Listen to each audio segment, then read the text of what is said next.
The topic today is enhancing the power within us through neuro-linguistic programming. And the topic itself shows that this is not something that you don't have, you actually have it. It's a power within us. How do we awaken that power? How do we utilize it to the greater good of humanity? How do we utilize it so that we can add more value to yourself, to your families, to your patients, to your society, so that we can give to the world our special gift? And that's the whole idea. I like to quote Ralph Waldo Emerson, who once said, "I wrote a long letter because I did not have time to write a short letter." Just think about it. I wrote a long letter because I did not have time to write a short one, because to write that short letter, it takes so much more time, so much more focus, because you need to really decide what you have to say. And for me, I had the same challenge, because for me to teach all the concepts of neuro-linguistic programming, I need about 10 days. And I've been pushed to do it in half a day. So it was quite a challenging task to get this thing into half a day, and let me try to do justice. Also, Emerson once said that when genius speaks, our own thoughts come back. When genius speaks, our own thoughts come back. Now, I'm not saying I'm a genius. I'm only a channel for many geniuses who have walked the world. I'm trying to bring a message to you, filtered, tailored to you from the so many geniuses around. And when you hear those words of geniuses coming from me, your own thoughts will come back and you will feel, aha, I have heard that. I know this. That sounds familiar. That resonates. And that will definitely happen. So when your own thoughts come back, when you realize this is good, I would like to still focus, although it may be something you have heard, start looking at it with fresh eyes and hear it with fresh ears and feel it with a fresh heart, and see what can we take out of this to do what we do much better. Also, William Shakespeare once said, "To know and not to do is not to know." To know and not to do is not to know. So whilst our own thoughts come back and say, aha, I know this sounds good, but if you're not really doing it, it's almost as if you're not knowing it. So let's use this opportunity to pick up some of those ideas and make some personal commitments. How do we go back and do something about it? Now, the topic which is going to guide us is called neuro-linguistic programming. May I ask you, by a show of hands, can I know how many of you have read something about neuro-linguistic programming, heard about it? Show of hands. Okay, there's one. Okay, a few of you. Okay, good. So we got about 4 or 5 of you. Maybe some of you may have watched my videos on YouTube and stuff, because I think that was part of the promotional material that might have helped as well. The whole aspect of neuro-linguistic programming is about trying to bring that goodness within us, trying to bring that energy within us, the positive energy. I'm sure all of us know an atom consists of 99% space and 1% particle. Okay, an atom is 99% space and 1% particle. You put millions of atoms together, you make a molecule. And you put millions of molecules together, or billions of them together, you make a cell. And all human organs are made out of cells, which means we are 99% space and 1% particle. So the solid we see, the skin, the blood, and all that, the bones, is just 1%. And sometimes, I know your focus is on the 1%, and I'm sure some of you do a holistic treatment where you look at the 99 as well. But what we're trying to say through neuro-linguistic programming is, what about that 99%? If we fill that 99% with positive energy, we become successful. We become happier. If you fill it with negative energy, we become unhappy, unsuccessful. So that's why like stress, anger, and stuff gets caused when you keep filling ourselves with that negative energy, and that once it comes to a point, it definitely starts having impact on the human organs. And then only those people have to come to you. So the point we are seeing is, okay, as we go about how do we fill ourselves with those positive energy, the positive vibes. So I like to therefore show you a little video, and this video is from the Cleveland Clinic. And I was highly moved by it, and I have shown practically every staff member of Apollo Hospital in Dhaka this video. I would like you to just listen. This is just about a 5-minute video. It's about healthcare. It's about being empathetic to our patients.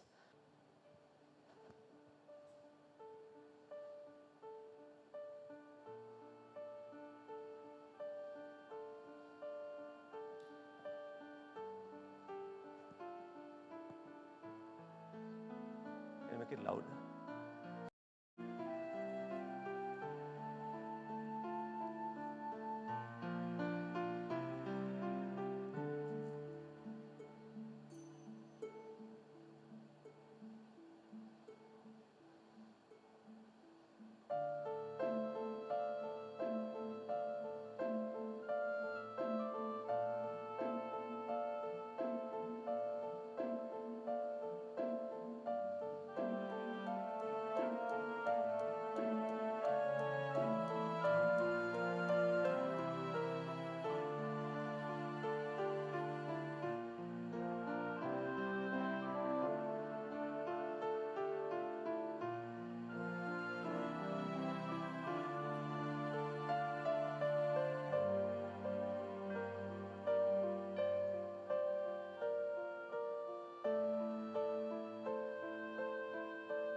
All right.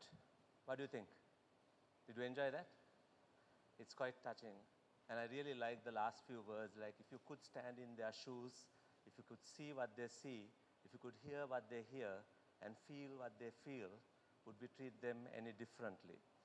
And I think what we try to do in this in fact, I show this video not only in healthcare, even in management or anywhere, just opening up people's hearts, realizing that we're actually connecting with human beings. How do we do those right things so that we fill ourselves with that positive energy so that we can start giving back to the world what they deserve?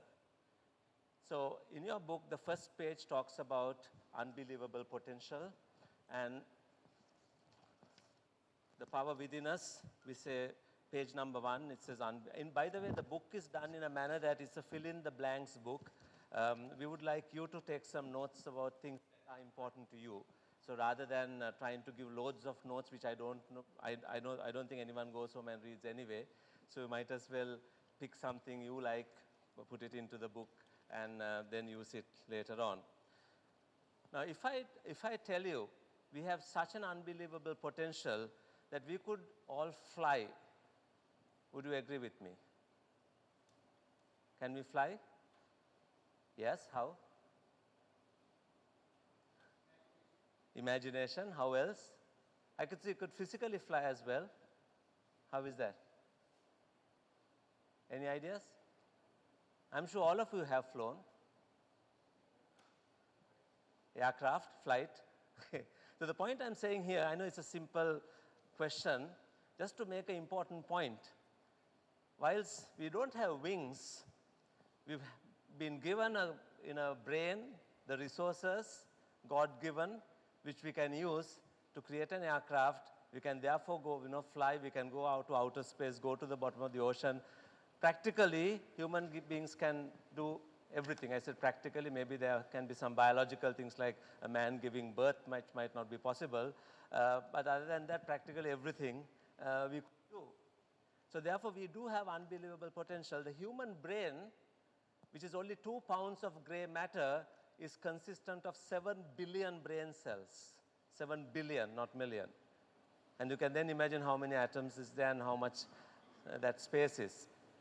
We have millions and millions of blood vessels and veins and stuff which runs in our body. And if you really look at the human body, it's such a miracle.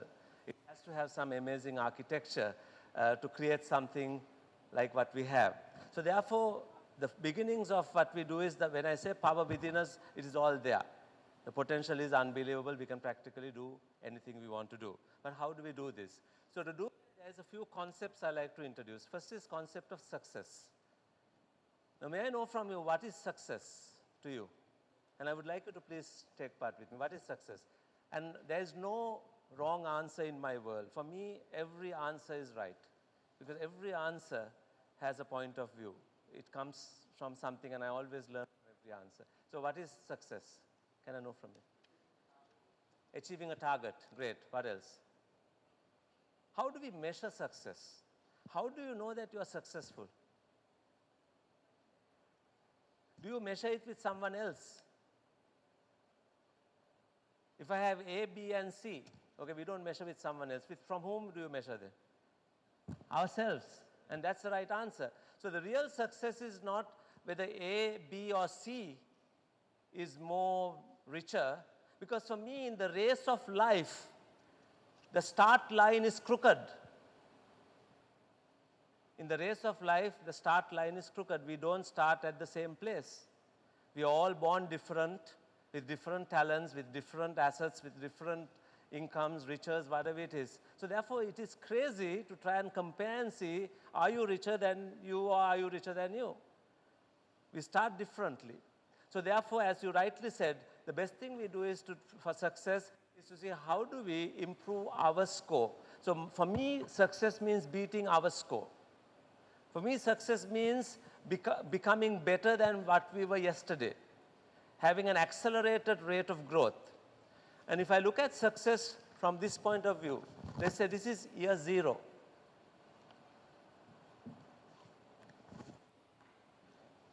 And let's take income, okay? Whilst money is not the way we measure everything, I'm just taking monies because it's the common denominator, easily understood. We got year 0 here, we got year +5, and we got year -5. Now let's say someone's income today let's say is, say 200,000 rupees a month. I'm just giving a figure, right? What do you think this person's income was 5 years ago? Just give me a ballpark figure. Nothing is right. How much? 50,000? Okay, right. We got 50,000 there. What do you think it should be 5 years from now?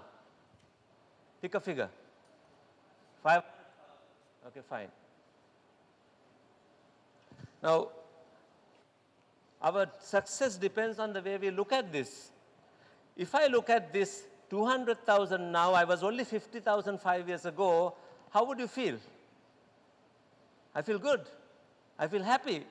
I have had a achievement, 50,000 gone to 200,000, and I become happy. And happiness generates positive energy. Happiness generates positive energy. And that positive energy is required and will help us to move that bar up. Because to move anything up, we need energy. We need energy to lift anything up. But if you look at this and say, okay, I am 200,000, 500,000, that's far away. Or I am 200,000, so and so is achieving 500,000. This is not fair. And if you look at it negatively, that creates unhappiness. And unhappiness creates negative energy. And negative energy can push this down by you go and get angry, you do something bad, you lose your customers. Lots of stuff can happen with that negative energy. So for me, success, therefore, is, as you rightly said, looking at this, getting that energy, keep moving it up, improving our own score. So based on that, what do you therefore think happiness is? What is happiness? Again, can I know from you, what is happiness? Happiness is a satisfaction, contentment with what you achieve.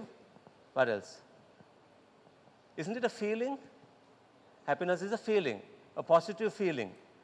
Now, there are two forms of happiness that I have come across. One is called happiness the sensation. Happiness the sensation is, I'm happy because I achieved something. I'm happy because someone came and, patted me on the back and said, well done.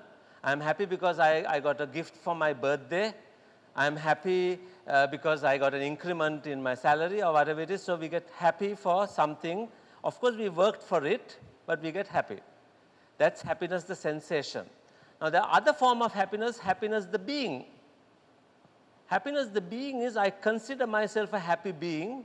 I'm always happy. I'm happy because I know that I'm growing. A purpose of a human being is to grow to their fullest potential, and we are all the time growing. Growing, of course, when we were children, we grew physically, we got tall, and after that we started growing sideways. Of course, our brain kept growing. I mean, it happens all the time. So we keep growing. So knowing that we are growing makes us happy, even if we have to go into discomfort. Would you agree with me that all forms of growth require some discomfort? There is no gain without pain.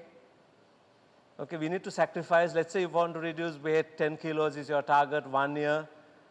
You have to give up some good food. You have to give up some sleep time, and maybe we have to do more exercise, wake up earlier, give up some of the parties. Okay? So we have to sacrifice. In order to pass the examination, we have to sacrifice something. So the happiness, the being person would say, I'm always happy, but sometimes I become unhappy. If I have a sick child at home, if I lose a close relative, I become unhappy, I become sad, fine, but I'm generally happy. The happiness, the sensation person would say, I'm generally unhappy, but I become happy when I get a gift. I'm generally unhappy, I'm happy because when I go to the movies. I'm generally unhappy, I'm happy when we win the cricket match. So there are certain reasons we become happy. And obviously the answer is obvious. We would like to be in that second one, happiness the being, because we are always happy. And also we are happy when we achieve something, so that's a bonus. But may I know from you, where does the real growth happen? Do you really grow the day I know that I have lost 10 kilos, or do I grow in the process of losing the 10 kilos? Where's the real growth? Where's the real benefit? The process, right? When you exercise, when you take the right nutrition, I mean, that's where you really grow. On the other hand, if you take the examination, Do I really grow when I get the result saying, yes, you got an A pass? Or do I grow every day when I'm studying? And obviously, I grow every day when I'm studying. So therefore, it is very simple to understand that we need to relish that process of growth rather than growth itself, rather than the result itself. Because that's where the real happiness comes. However, since there is going to be some discomfort, some pain, some inconvenience, mindset is required to start appreciating that process. So therefore, let me give you a simple definition for happiness. A simple definition, if you wish you may write it down. I'll just read it out. A simple two-line definition. It goes this way. In the areas of our life,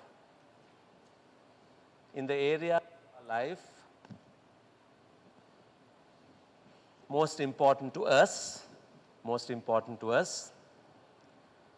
our ability and willingness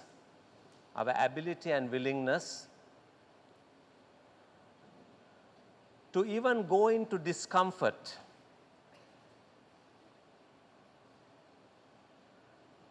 and being there enjoying the benefits of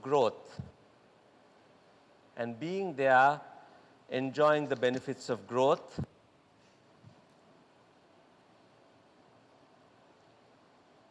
is happiness.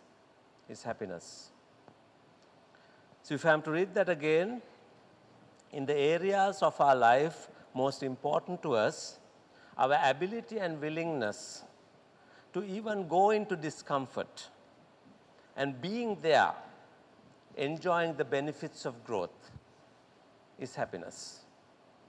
So real happiness happens in the discomfort. So the message lots of my participants take away from this is, from now onwards, when I have that inconvenience, when I have the discomfort, when I'm stuck in that traffic jam, when I'm having that some report getting delayed, when I'm having loads of patients waiting to see me, I'll go through the discomfort knowing that I'm growing, deriving happiness from the fact that it is needed for my own growth, right? So that's basically broadly happiness. So happiness is about having fun, you know, obviously laughter. That's why little children really grow fast and they learn fast in the formative years. Obviously, we'll all agree that the fastest learners are the little kids. From their birth up to the first few years, they learn everything. Is there anyone here who went to a class on how to learn to speak your language? No, I don't think so. Is there anyone who went to walking class when you were 1 year old? Or read a book called 7 Habits of Effective Walking? No, you didn't do that. How did you learn to walk? You fell down, you got up, you fell down, you walked. And parents were very bright during that time. They didn't come and say, idiot, you're not walking yet. Your cousin was walking 2 months before you're walking. You're disgraced in the family, no more walking for you. You shall be a crawler for the rest of your life. You didn't hear that stuff. They would come and hold your hand, and when you take that first step, partying. And the reason I give this example is, in the formative years, we help children to do all the fun stuff, to laugh, to play, to ask questions, and then after about 5, 6 years, things start changing. Kindergarten is a beautiful place. You have Mickey Mouse and Donald Duck on the wall. There's art and poetry. There's sports and music. There's a beautiful book written by a gentleman called Robert Fulghum, which says, all I needed to know I learned in kindergarten. I learned to win, I learned to lose, I learned to be a leader, I learned to be a team player, I learned to be disciplined, I learned to make a mess of things, and I learned to clean those messes up. I learned everything. And of course, then you go to year 1, there's boredom, because kindergarten was beautiful with colored clothing. Today I'm with a yellow t-shirt with a red flower on it, and tomorrow I will come with a green shorts with Superman on my back. And then you go to year 1, you're suddenly in uniform. What is uniform? One form. Uniform. You're supposed to walk the same, talk the same, look the same, think the same. And the teacher would have a government-approved stamped textbook which is supposed to have the right answers, but the children who think naturally don't think like that. They don't know those answers. So when the first question comes, the kids would lift the hand up and give the natural answer, and the teacher would say, wrong. Second question comes up, Wrong again. Question number 3, again wrong. And very soon children learn that it is not safe to think anymore. They become politicians very young. That's how they make some of them. And again, the same thing happens at home. You hear the words like, wipe that stupid smile off your face. And the point I'm saying here is we have that potential within us. We have it really within us when we talk about unbelievable potential. But because of society, because of schooling, parenting, whatever it is, sometimes it's gone. When an elephant is born, the baby elephant is tied to a chain. An elephant cannot break the chain because it is small and weak. But we don't realize is that when the elephant is fully grown as well, it is still tied with the same chain. We can scientifically prove that this chain can be broken. But why do you think that elephant can't break the chain? It's conditioned. It's in the mind. We know it can break it. And it will only break when there's an emergency. Let's say there's a fire. And the elephant starts struggling for the heat and pulls the leg by accident and breaks it. And sometimes, ladies and gentlemen, we need that fire within us to start breaking those chains, because we in this part of the world, children hear the word no 50 times a day and yes twice a day. And therefore, we become a collection of no's, don'ts, and can'ts. So the potential is there. Sometimes the chains are there. Sometimes we are taught not to think, taught not to answer. How many times were you sitting like in a conference or a congress or wherever? You wanted to ask a question, but you did not ask it thinking people will laugh at me. People will think I'm stupid. How many times would that have happened? Just think about it. But you go to a year 1 class and ask, how many artists are in this room? All the children will put their hands up, because everyone's an artist. You go to about year 4 and ask, how many artists are in this class? 1 or 2 will put the hand up. And others will look at them and say, you're an artist, who told you? And quickly their hands will go down. Okay, the power within us is all there, but sometimes it is subdued. Now, let me tell this heart-rendering story. There was once an art class, and the teacher goes to class and tells the children, I want all of you to draw the sky, grass and a tree in its natural colors. So what are the natural colors? Blue and green.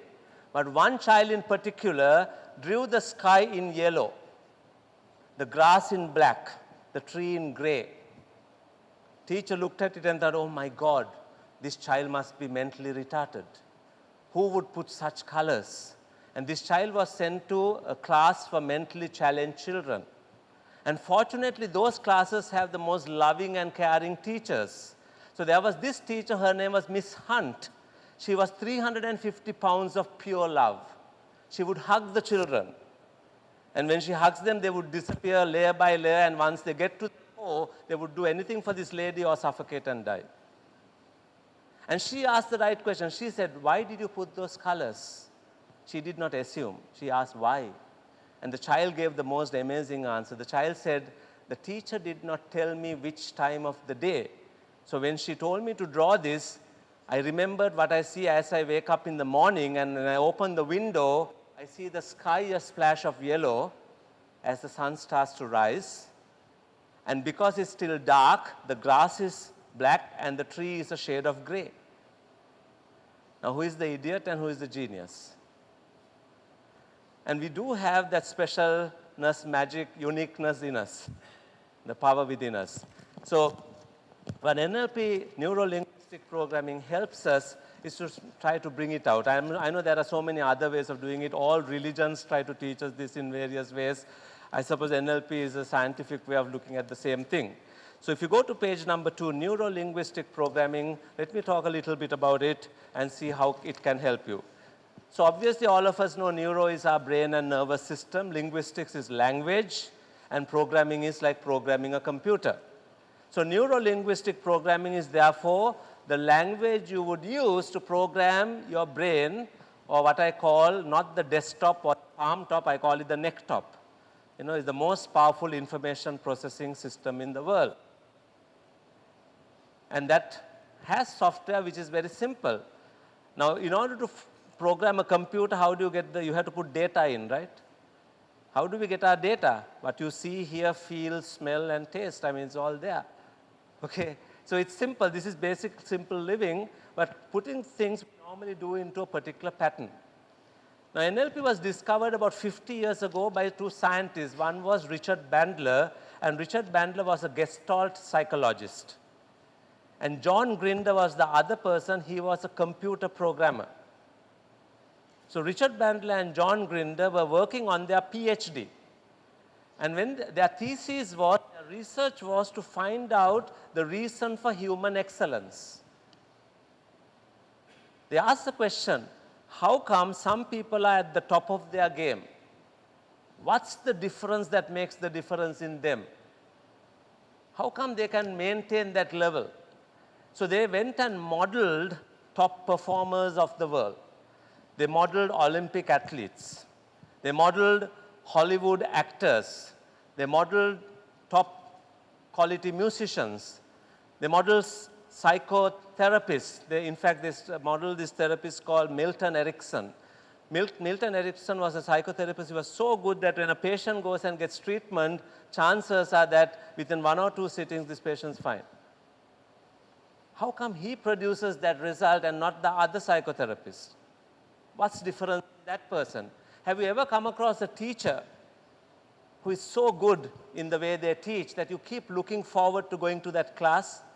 I'm sure you'll remember from your universities and schools, some of those teachers were so good. And I'm sure you would agree with me that you got the best results of those classes because they knew how to teach. So what Richard Bandler and John Grinder did is they looked at all these people and found out how do they do this. They observed them in action.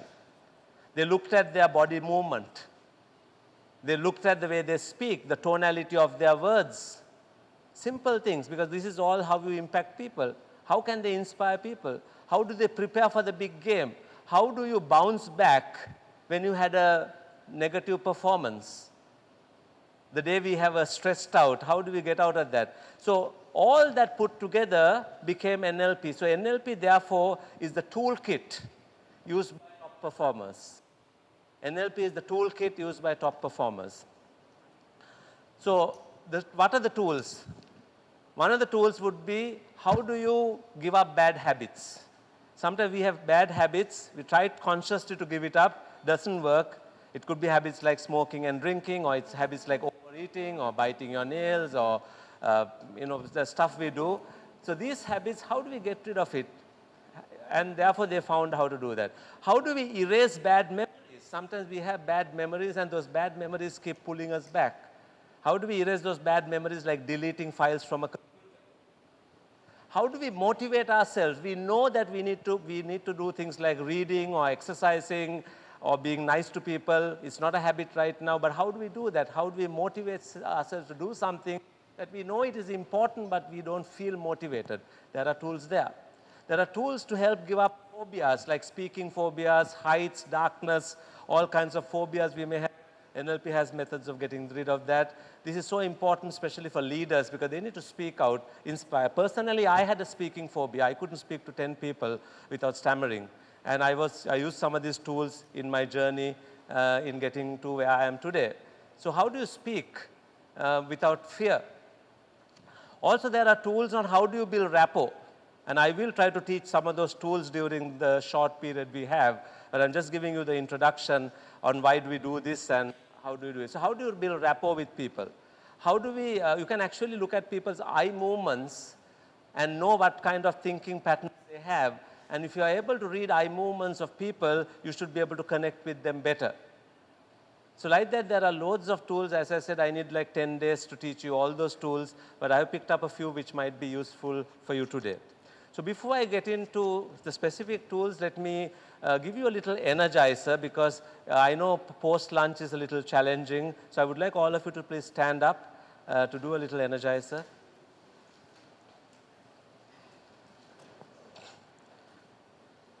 Now this energizer is to demonstrate how impactful it is to learn by doing. We are used to listening, but we're going to learn by doing. So would you like to learn to count in Japanese from 1 to 10? Would you like to learn that? To count in Japanese, yes or no?